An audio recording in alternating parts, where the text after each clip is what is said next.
So I finally picked up the ultimate Friday the 13th Pamela Vorhees figure from NECA. And this one's going to stay in box for me, but I'll just give you a look at the whole box here. What's really cool about this and kind of seeing this cover from the original poster cover art, it just took me back when I saw the film for the first time.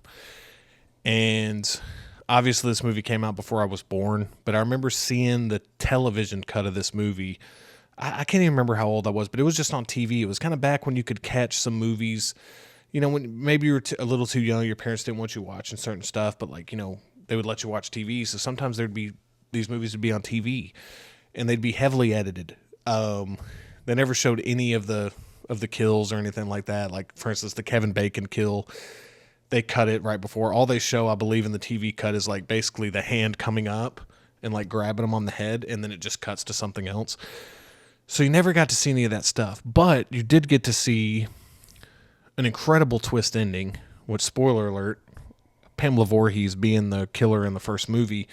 And I remember when I first watched this, I knew the Jason movies. Like, I knew what Jason was all about, but this was actually, it was cool because there was a lot of them out by the time I got to watch this one.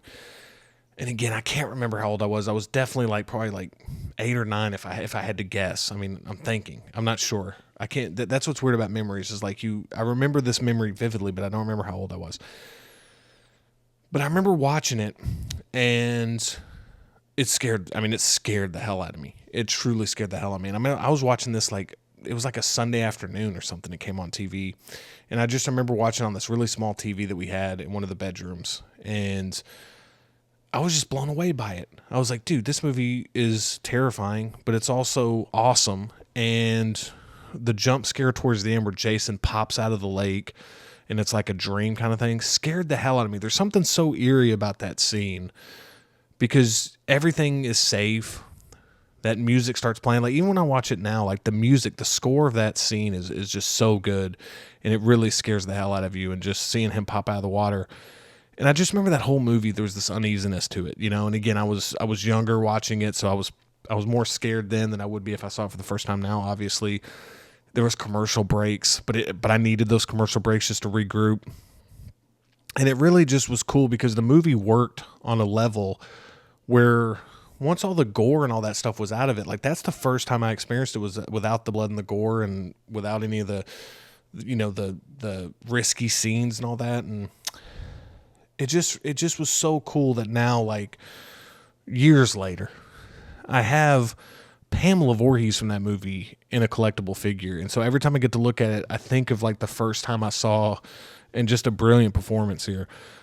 But when I saw her show up on screen, it was just so scary. And I can't even describe it. And I just wish that it's hard to kind of, articulate it if you weren't, if you didn't get to kind of see it for the first time. Like if you got this spoiled for you before you got to see it, I don't know. It's hard to replicate it, but there's just something about her showing up on screen. You knew something was off, but you didn't know it was like what it was going to be. So it was this great twist ending, and everything was obvious in the POV. Again, if you're watching this, you've probably seen the movie, but it's just cool when you can kind of look at a figure, or look at a collectible, look at a movie on your shelf, look at a ticket stub maybe. I mean, just something that brings back a memory. And I already love to think back and kind of about the different memories I have of watching different movies. A lot of them are in the theater, but there's also a lot of movies I saw for the first time, at home. And that was always really cool because a lot of times my introduction into horror was stuff because I grew up, I was born, in 89. And so I grew up, somebody just honked their horn. So I grew up in the 90s. And by the time I got to the 2000s, that's kind of the horror that I went to theaters and saw it. Because I was a teenager, I was going to see horror movies, stuff like that. But introduction to horror was Goosebumps and stuff like that. Reading the Goosebumps books, watching the Goosebumps series, and getting to see horror movies on TV.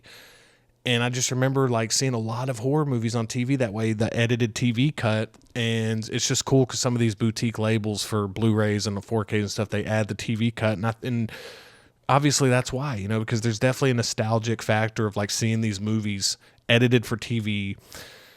Although it's not the best way to see them, it's it kind of shows you how good your horror movie is. If your horror movie can work without the blood and the gore, it's awesome. And this movie definitely works on that. It definitely does. And this figure, just having this figure is just so cool and so special to me.